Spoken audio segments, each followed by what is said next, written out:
Chapter 1270, Visiting. On the ship, See God, the members of the City of Silver, like Lioval, Candace, and other City of Silver scouts, were seated on chairs that didn't suit their size. They watched the dwarfs around them warily. Of course, they knew that these were normal humans. After all, they all knew that their exaggerated heights were brought about by potions, but they still felt that the people on the ship were too short, including Lord Danitz, who called himself an oracle. After all, in the City of Silver, other than children, the residents who had yet to reach Sequence 6 had an average height exceeding 1.8 meters. Among them, there were no lack of Sequence 9 Beyonders who were more than 2 meters tall.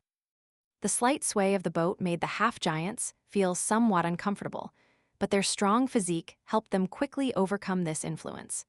And the contrast between the sea and the lone boat beyond the window made them unable to contain their unease, fear, and anxiety. It was like the first time they participated in an expedition. The surroundings seemed to have monsters lurking in the darkness that could attack them at any moment. At that moment, Danitz entered the room that had been transformed into a dining mess. He smiled at the tall, wary, cautious, strangely dressed people who sat stiffly and said, "Your food is ready. Next, you can enjoy your food as you please. By the way, don't forget what I told you just now. These waters are very dangerous. There's no need to get up, you can stay in your seats." When Danitz saw that the young elder who introduced himself as Derek and the other half-giants wished to get up and speak to him in the most polite manner, he hurriedly lowered his hands and stopped their uncivilized behavior.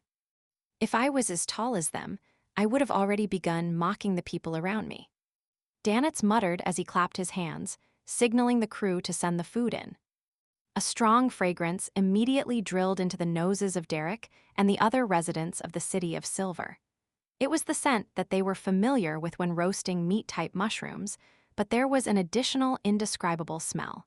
It was rather strange and slightly stimulating. The smell was so alluring that Lioval, Candace, and the rest began to have saliva secrete from their mouths as their stomachs churned to attention. "Daisy-style roasted meat," Danitz said as he pointed at a crew member who walked in. He held a large steel plate that had a piece of roasted golden-brown piece of meat that glistened with oil. Evenly spread across its surface were fennel, basil, and other spices. Steak, pan-fried fish, white bread, seafood soup, and light beer. Danitz introduced each and every dish, smiling when he was done. "Don't worry about anything. Feel free to indulge. We have plenty of food reserves." With that said, he glanced at the half-giants who seemed eager to stand up. Then, he left the room chuckling. The short-haired Candace retracted her gaze from the food with great difficulty and swallowed her saliva. "Elder Derek, what do we do now?" Although Derek believed that Mr. Fool's oracle wouldn't harm them, he habitually gave a very cautious opinion. "Split into 2 groups. One group is to wait for their turn to eat. One team is to eat now." "All right, Elder Derek." Candace suddenly stood up. "I apply to join the food-tasting team." A group of 10 people quickly formed. At the same time, Lioval and Candace walked to the long table near the wall, and they took a portion of what they found the most tempting, the so-called Daisy roasted meat. After taking a bite, the rich juices, the fragrance and pure meat mixed in the texture, formed a complex and unique experience in their mouths. They could only chew twice before swallowing the food ravenously into their stomachs so as to take a second bite. This was many times more delicious than the meat-type mushrooms they had eaten previously. Unknowingly, the 10 residents of the City of Silver were already eating with tears in their eyes, their vision blurred. On the deck, Danitz looked at the safe sea route in the ruins of the Battle of Gods. He considered how to settle the problems of Mr. Fool's flock. Suddenly, a sailor ran over and panted. "Lord Oracle, they've already finished eating. They want seconds."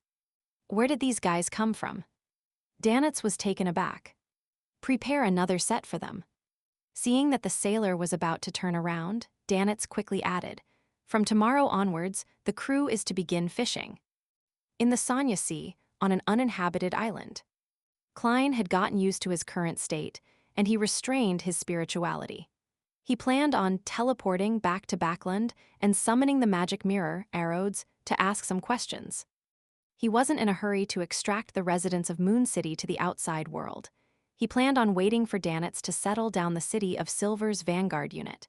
With sufficient experience, he could turn his attention to this matter. After all, the path to leaving the forsaken land of the gods had been opened. He could use the method of responding to prayers and rely on the power of the Staff of the Stars to move all of Moon City out.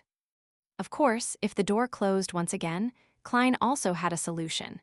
He would first transfer the residents of Moon City to the Giant King's residence and let them open the door themselves. Without the first blasphemy slate and the dark angel evil spirit, ordinary Beyonders would be able to open the door. As for whether the true creator would interfere or stop him, Klein didn't consider it. This was because the sequence Zero True God was capable of doing so now.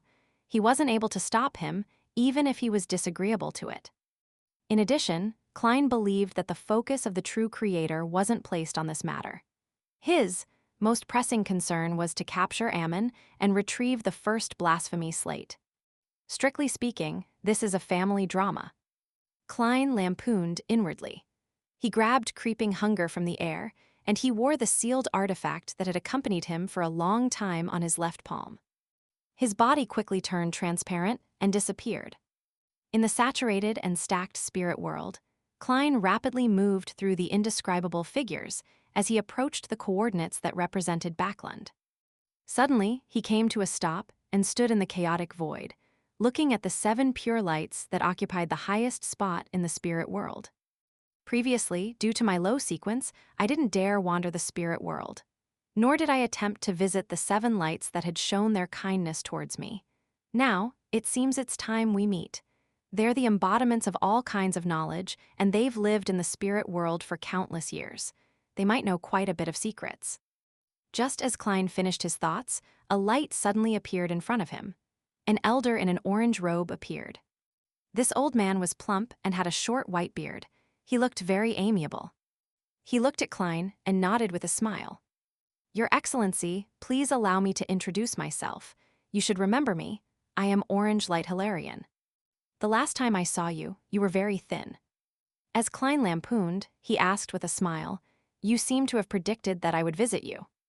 Hilarion didn't hide anything as he smiled frankly. The spirit world itself is interwoven with all sorts of information. Some come from the past, some come from the present, and some indicate a certain future. Whether it's divination or prophecy, most of the methods are actually using the spirit world, followed by the prying into the secrets of fate. What Orange Light meant was that since Klein was in the spirit world and had the intention of visiting, and was prepared to take action to do so, there would definitely be a corresponding exchange of information. This allowed the 7 lights who controlled the spirit world to a certain extent to sense it and make a prophecy. Klein wasn't surprised at all. He nodded slightly and said, "Other than you, who else wants to meet me?" He had originally planned on using honorifics, but considering the 7 lights' attitude and the way Orange Light addressed him, he gave up on this plan, so as to maintain the status of the proxy to Sephira Castle. Orange Light Hilarion immediately smiled and said, "All of them. Your Excellency, you don't mind, do you?" Klein shook his head and replied politely, "Of course, it will be my honor." As soon as he finished speaking, different colors of light rose up around Hilarion, transforming into different old men. "Your Excellency, please allow me to do the introductions." When Orange Light saw Klein nod, he pointed at an elder in a red robe and said, "He is Red Light Aer Moria, the one who previously answered my question." Klein immediately smiled and showed his gratitude and friendliness. In turn, Hilarion introduced Yellow Light Venethan, Blue Light Cuthumi, Green Light Serapis, Indigo Light Isis, and Violet Light Saint Germain. Yellow Light Venethan. Is this the one who made an apocalyptic prophecy regarding the Abraham's ancestor? Klein looked at the thin, long-bearded elder in a lemon-yellow robe and said with a smile, "Let's sit down and have a chat." As he spoke, he raised his right hand. Dark red flames lit up in the surrounding area. It came from a fireplace burning high-quality charcoal. These flames immediately lit up a reclining chair, a grayish-yellow carpet, cupboards, sofas, coffee tables, cast sculptures, white porcelain teacups, and other items, forming a classic Backland-styled activity room. "Please take a seat." Klein faced the seven lights as he smiled and pointed at the sofa and high back chairs. After the seven lights settled down, Klein sat on the reclining chair, picked up a teacup, and said in a natural tone, "To be honest, I've always wanted to pay a visit to all seven of you, but I couldn't find a chance. Now, I've finally fulfilled this wish." This has also been our wish. Orange Light seemed to be the brightest and most outgoing person among the seven lights. He immediately responded on behalf of all his companions. I have the feeling that I've fulfilled someone's wish." Klein was delighted as he probed. "Might I ask, what do you know about the cosmos, or should I say, the great old ones and outer deities?" Indigo Light Isis, who wore a linen robe and looked relatively young, answered seriously. "Your Excellency, the great old ones eyeing our world are Mother Goddess of Depravity, Mother Tree of Desire, Son of Chaos, Primordial Hunger, Ring of Comeuppance, Supernova Dominator, Inextinguishable Ravings, Monarch of Decay, and High-Dimensional Overseer." "Isn't that a little too many?" Klein was a little stunned when he heard that.